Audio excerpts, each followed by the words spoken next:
All right, my friends, welcome back to Anti-War Radio on Chaos Radio 95.9 FM in Austin, Texas. And introducing our next guest, he's the Washington Bureau Chief for InterPress Service. And we post everything he writes pretty much at antiwar.com. Welcome to the show, Jim Lobe. Hi, thanks. It's good to talk to you again. It's been a couple of years. I guess so. But I always read your articles, and I always learn a lot and really appreciate them. You have a new one up today called The Surge Dirge about the infighting in the administration, about the troop surge in Iraq. And I believe your point is that Bush has decided to abandon the neoconservative strategy and move toward the Baker-Hamilton plan. Is that right? Well, I would say that I think he's pretty much decided that the surge, insofar as it involves the deployment of current levels of troops up to 160 or 170,000, is not politically sustainable much beyond September at all, and that next year there will have to be a substantial reduction of combat troops, which is what the Baker-Hamilton recommendations urged. And in that respect, I think he's more or less signed on to Baker-Hamilton. Now, that doesn't mean a total troop withdrawal by any means, and it doesn't even preclude the establishment of permanent bases a la Korea, although I think that's pretty much of a fantasy myself. But I think in terms of sustaining the high levels that have been wrought by the surge, I think the White House has pretty much given up on that idea. And simply because they don't have the troops.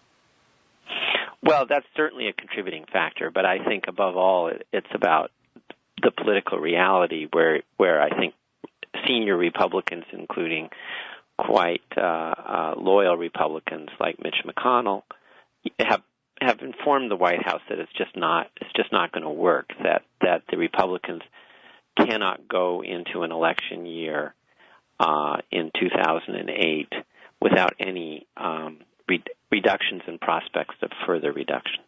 Uh-huh. So no chance we'll be anywhere near out of there by election time, but in the summer before the election, the Republicans want to say, see, we won, and now we're in the process of withdrawing our guys. Well, I think they want to say that, look, the trajectory is withdrawal, so you don't have to worry so much about Iraq. Mm-hmm. And then I think their aim is to make Iraq less of an issue in the 2008 campaign. Now, what exactly is the Baker-Hamilton plan? I know that there was a lot of hype about, well, it's a pullout plan, but my understanding was really it was a let's leave half our troops there plan. Well, let's leave half our troops and reorient the mission so that it's more training and embedding, as they say, that a residual combat force consisting mainly, I think, of special forces would be either on the ground in Iraq or very close to Iraq, presumably in Kuwait, that would target virtually exclusively Al-Qaeda or alleged Al-Qaeda activity in Iraq. And then you'd also have troops there to protect U.S. installations and personnel. Mm-hmm. So altogether, I think ultimately you might have, I think what Baker-Hamilton had in mind was you probably have about 60,000 troops for an indefinite period. Right. Yeah, it sounds like as long as they can say that there's holy warriors in the Sunni provinces, then that's a loophole you can drive a whole war through and keep this thing going forever. Well, if it's only special forces who are supposed to carry out those missions, it's a fairly small group. I mean, that's the recommendation. Now, they also recommended that the United States forswear any intention of having permanent bases in Iraq. And, in the past week, Bush himself and then subsequently Tony Snow and even Secretary Gates have raised this possibility of permanent bases, although they didn't use those words exactly. That would go against the Baker-Hamilton report. But I don't know, yet whether people take this idea as something that the administration seriously intends, or whether this is some effort to divert or to kind of change the goalposts so that people don't talk about Iraq as being Vietnam all over again, but instead something else that in this case as they call Korea. Mm-hmm. Now, this idea of embedding soldiers with the Iraqi army sounds extremely dangerous to me, right? We're talking, what, a handful of Americans surrounded by battalions of Iraqis? Well, I'm not a military specialist, but that's more or less the idea, and a number of former military people have attacked this idea as impractical, particularly when the military and security forces, the police and so on, in Iraq are highly sectarianized, and in some cases are really arms of various militias or political faction leaders. That it really does make, or could potentially make, U.S. troops who are embedded with them potential targets, make them highly vulnerable. Mm-hmm. And now, the whole idea about leaving troops in there to fight al-Qaeda, the only reason al-Qaeda is there is because we invaded the place. Our guys, even with troop numbers, there have been various times over the last few years that we have had approximately this number of troops in country. And America hasn't had any ability to get rid of al-Qaeda so far. It seems like if anybody's going to be able to, it's the local Sunnis who have thus far tolerated them because they're helping fight us.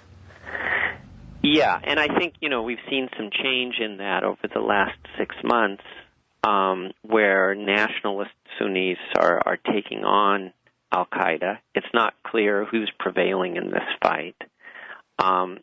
Washington or the administration, the military have tried to take advantage of this and have tried to create an alliance, essentially, with Sunni insurgents against al-Qaeda forces.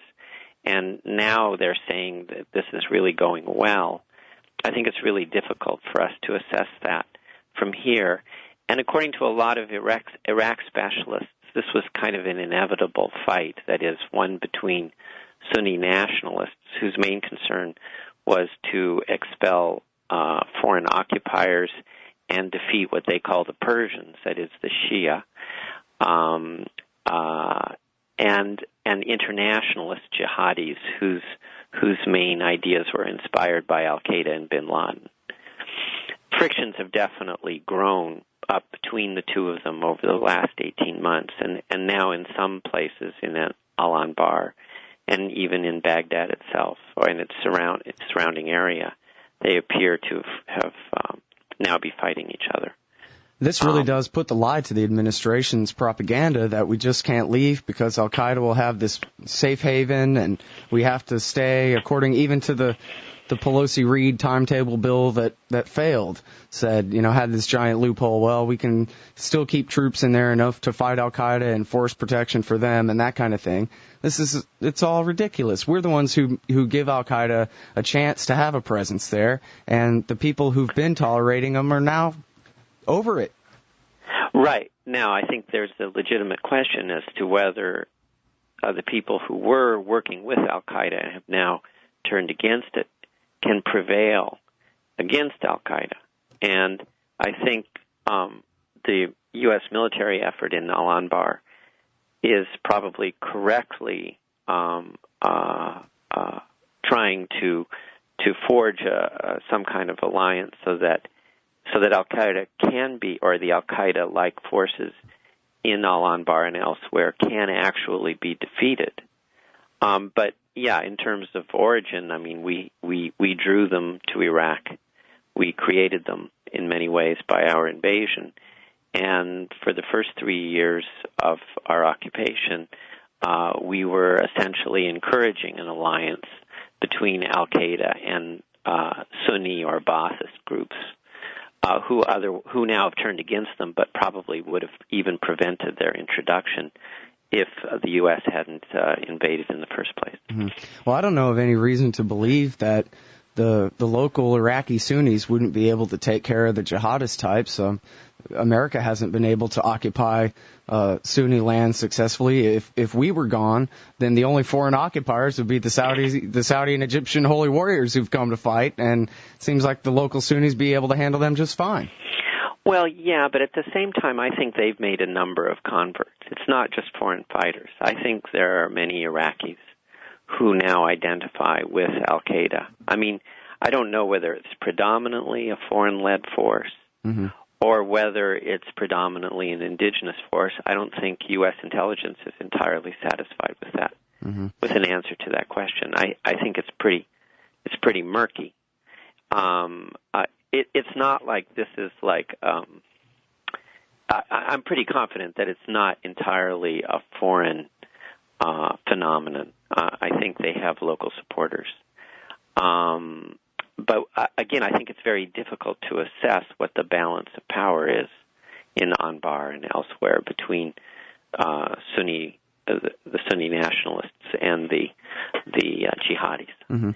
Now, to the larger balance of power between the Shia Arabs in the south and the Sunnis and so forth, a part of this surge strategy supposedly is to allow for reconciliation and, I guess, basically, for lack of a better term, re-Baathification, to allow some of the Sunnis back into the government and, into the executive agencies, not just the parliament, and actually give them a bit of a say in what's going on here. And yet my understanding is that the Ayatollah Ali al-Sistani has absolutely refused any efforts to allow the Baathists back into the government. Is there any sign or signal that that's going to change? Well, obviously the administration is pressing the Shia leadership in the Maliki government and even outside to do this because they don't see a solution to the sectarian conflict without it. And as I understand it, Sistani has not been helpful to the American side on this.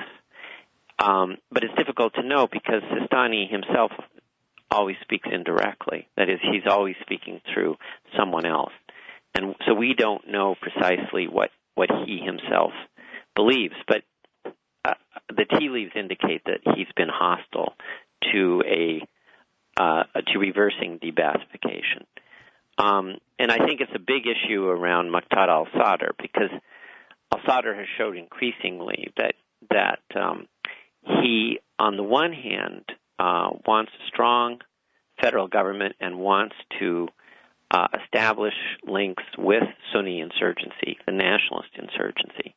But on the other hand, he and his base are very much opposed to any reversal of de-Baathification. And I think that remains for him to sort out, for him and his followers to sort out, and I think that's very much up in the air. Basically, it's not, I should stress, it's not necessarily a good thing for the United States that, one, nationalist Sunnis are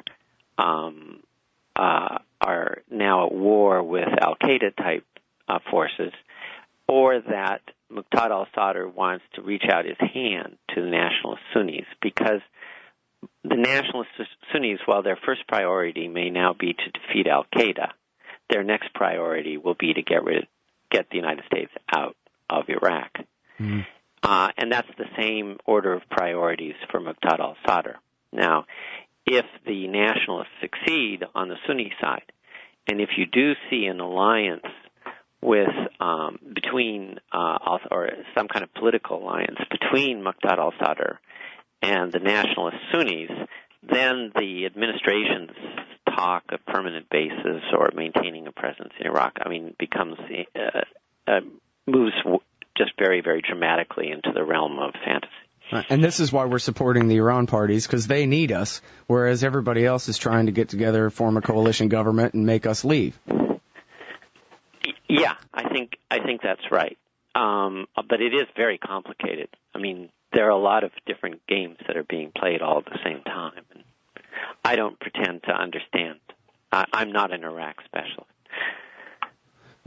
Do you know about the oil law? What exactly this oil law that the Americans keep trying to force the Iraqis to pass, what the details of that are, or its purpose? I'm not that knowledgeable. There are other people who know much more about it. I know that it permits a great deal of privatization. It's fairly favorable to foreign companies who want to come in and get larger than previous shares of production, get larger than previous stakes in oil enterprises around Iraq. My understanding is that it's very vague still about how revenues are to be distributed among federal and local government, regional and local governments. And in fact, it's so vague that a number of people who've looked at this carefully say that for all of its hype, it's very unlikely to help the process of national reconciliation, even if it is passed. And I guess the theory is it's supposed to nationalize all the oil resources so that the revenues are shared basically equally around the country. Well, that's been how it's been depicted, but my understanding is that the specifics of it are much more vague.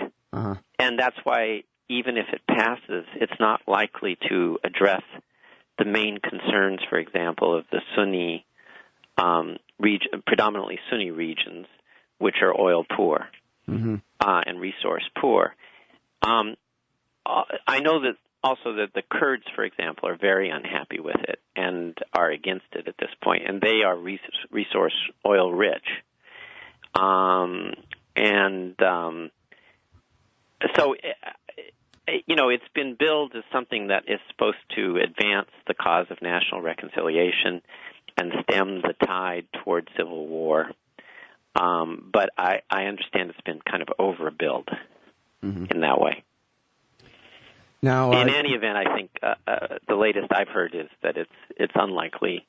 Well, it's the most likely of all the pending kind of proposals for national reconciliation to pass over the next between now and September. Its passage is still considered a long shot by September. Well, you mentioned there the Kurds and their dissatisfaction with it. This is actually a worry of mine really from the very beginning of this war in 2002. I remember thinking about, well, what happens when the Kurds try to create Kurdistan? They're going to have problems with all the bordering states there that have Kurdish populations, and particularly Turkey. And there's been, bombings here and there, and there have been border skirmishes here and there. But the latest reports are that in response to some bombings in, I think, Ankara, that the Turkish army is moving rapidly toward the Iraqi border and are preparing to do something to, quote-unquote, deal with the PKK and that kind of thing. I wonder if you have any insight about prospects for further war in Kurdistan.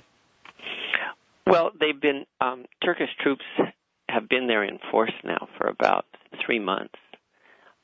It preceded the bombing in Ankara, and tensions have been building steadily, and the Turks are increasingly angry with, and that includes the Turkish military, with the United States for not deploying its own troops into areas where the PKK, which is the Kurdish Turkish group, are based in northern Kurdistan.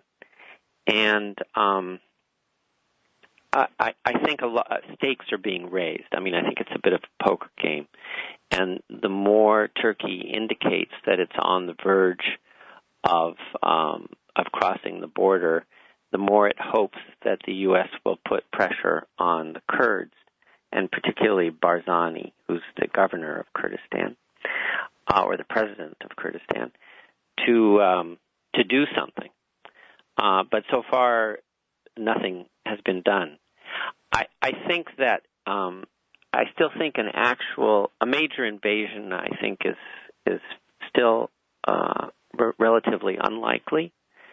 A cross-border raid or a series of cross-border raids is more likely, but they may also be preceded by efforts to close off certain frontier areas in order certain border passageways in order to exert economic pressure on Barzani and the Kurds to clamp down on the PKK or to try to get them under their control. But it's clearly a looming problem, and it's increasing in intensity. And the worst nightmare is if the Turks do invade, if they decide that they'll go all the way to Kirkuk because they want to prevent Kirkuk from being incorporated into Kurdistan. as the Kurds themselves had hoped to do through a referendum before the end of this year. And that would be the real nightmare scenario for the Americans and for the whole region, actually. Because the Kurds will not want to give up Kirkuk. They will fight. Well, they don't own Kirkuk at the moment, but they're trying desperately to increase their percentage of the population so that if and when a referendum occurs, and under the Constitution that the U.S. backed, there is supposed to be a referendum before the end of this year, the Kurds hope to prevail.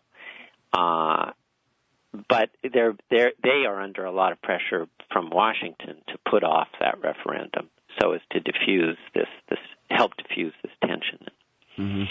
But I wouldn't be surprised if the Turks do come across the border initially with raids within a relatively short period, starting in a month or so. And this seems Remember, there's also an election campaign in Turkey too, and which also raises the stakes. Mm-hmm. Now, America supported Turkey's suppression of the Kurds all through the 1990s. Now we're allies with both sides. It seems like, I don't know the proportions, but there's a substantial Kurdish population in Turkey. It seems like this is a problem that's going to persist. Yeah, I think that's a fair guess. I mean, some people argue that if the Kurds in Iraq are willing to contain or to exert control over the PKK, the benefits to them will be very great because Turkey can provide them and has provided them with enormous investment. And Turks are involved in construction projects in Kurdistan. And I mean, the economic payoff could be very great. And so and I think the Jalal Talabani, the president of Iraq, who's Kurdish, is rather sympathetic to this idea. Remember, the Turks are divided between two major clans, although there are other factions as well, the Talabani clan and the Barzani clan, and they've been working together pretty well, considering a history of mutual enmity. Mm-hmm. And both are quite strong militarily and on the ground. Talabani seems much, much more willing to appease the Turks than Barzani. So a lot of this is going to be dealt with in internal Iraqi Kurdish politics as well as the external situation with the U.S. and Turkey. Mm-hmm. And you really look to trade ties between the two countries to calm down heated sentiment. Well, between Turkey and the Turks have been investing in Kurdistan. Right, yeah, that's what I mean. That the more business ties between the two countries, the less likely that these little conflicts will turn into big ones. Or that over time they'll find their relationship to be mutually beneficial, mm-hmm. and then the sense of crisis will gradually diminish, and they'll have good relations. That's the theory. Mm-hmm. And now also, I read on your blog that the neocons are having their own little Bilderberg meeting in the Bahamas. What's going on there? Well, I don't know because I'm not there, and the meeting is closed, and nobody's told me anything about it. There is a meeting this week, or there was to be a meeting, and I have no reason to think that it was canceled, sponsored by the Foundation for the Defense of Democracies, which is a neoconservative group very closely tied to the Likud party. And they've invited a number of Iranian specialists who generally sympathize with their views to try to plot strategy for influencing U.S. policy toward Iran, presumably over the rest of the Bush administration. Ambassador Khalilzad, I understand, from the UN, was expected to attend, but I frankly don't think he went.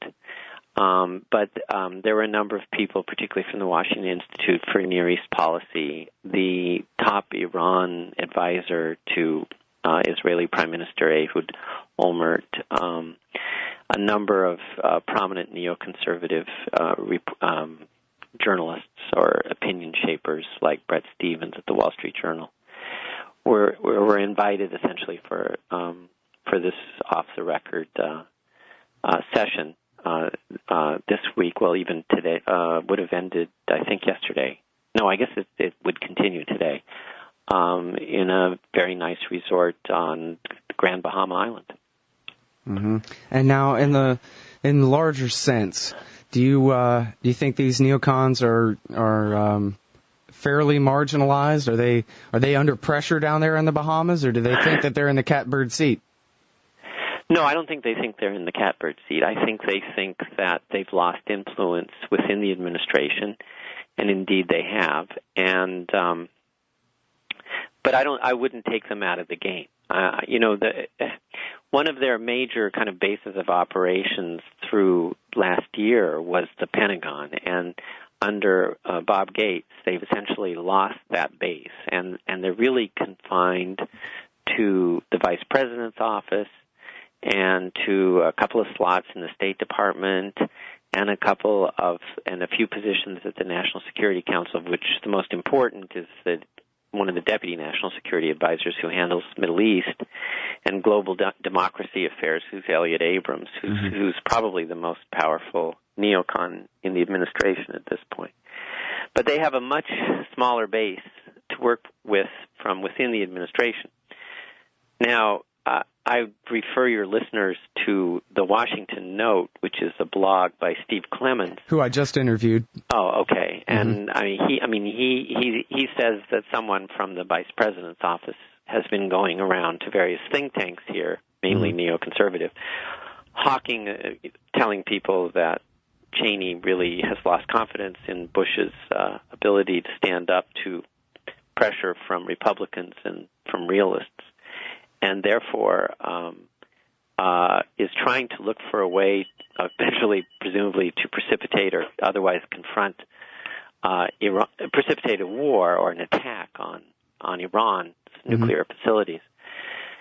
And Benjamin Netanyahu, who's in the United States right now, touring around, talking mainly about Iran, has a shot at becoming prime minister of Israel if there are new elections. And so instead of using kind of the Pentagon as a base, I suspect Cheney or his aides are hoping that maybe they can somehow get Israeli cooperation in creating a confrontation that will eventually force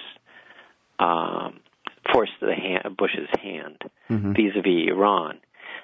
For now, though, the neoconservatives are most focused on putting economic pressure on Iran, and they are behind the divestment movement in Iran, which has gotten quite a lot of support in state legislatures around the country. And I think they see that as a way of making engagement with Iran, which is what realists in the administration want, much more difficult to achieve politically. And I think you're right that we should not count these guys out. I found an article from 1995 in Foreign Affairs called "From Trotskyism to Anachronism: Why the Neoconservatives No Longer Matter." Who's that by? I'm sorry, I can't forget the name. Judas, John Judas, something like that. Oh, John Judas. Sure. Yeah. From Trotskyism to Anachronism in Foreign Affairs, 1995. Well, at that time they were. Yeah. But they've had a comeback. Yep. All right. Well, I'm sorry, we are up against the time wall here, and got to cut you loose. But I sure appreciate this half hour. Sure, my pleasure. Everybody, Jim Lobe, he's the Washington correspondent for InterPress Service. You can read everything he writes at antiwar.com/Lobe. Thanks again, Jim. Sure, my pleasure.